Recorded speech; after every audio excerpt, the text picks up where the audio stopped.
తెలుగు సాహిత్య మరియు పుస్తక ప్రియులకు నా నమస్కారం. నేను ఇటీవల చదివిన పుస్తకం ప్రయాణికుడు అనే పుస్తకం.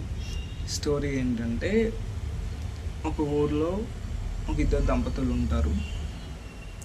ఆ దంపతులకి ఒక బాబు పుడతాడనమాట. అతను పుట్టిన తర్వాత ఇంట్లో సమస్యలు పెరగడం జరుగుతుంది. ఆ భార్యాభర్తలకి ఏం అర్థం కాక బాబు జాతకం చూపిస్తారు. బాబు జాతకం చూపిస్తే వాళ్ళు ఏమంటారు, ఇతను నష్టజాతకుడు, ఎక్కడుంటే అక్కడ సమస్యలు పెరుగుతాయి, లేకపోతే గొడవలు జరుగుతాయి, ఇబ్బందులు వస్తాయని చెప్తారు.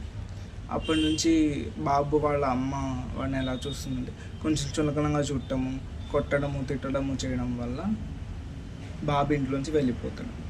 వెళ్ళిపోయిన తర్వాత అసలు ఏం జరుగుతుంది, బాబు పరిస్థితి ఎలా, టియా అనే క్యారెక్టర్ ఎవరు, వాళ్ళ అమ్మ నాన్నని కలుస్తాడా, బాబు ప్రయాణం ఎటువైపు, గత జన్మ అనేది ఒకటి ఉంటుందా, కర్మ అనేది కూడా ఒకటి ఉంటుందా, ఏ జన్మలో కర్మ ఆ జన్మలోనే తీరిపోతుందా అనేది, ఇవన్నీ విషయాలు మీరు తెలుసుకోవాలి అనుకుంటే మీరు ఈ బుక్ ఖచ్చితంగా చదవాలి.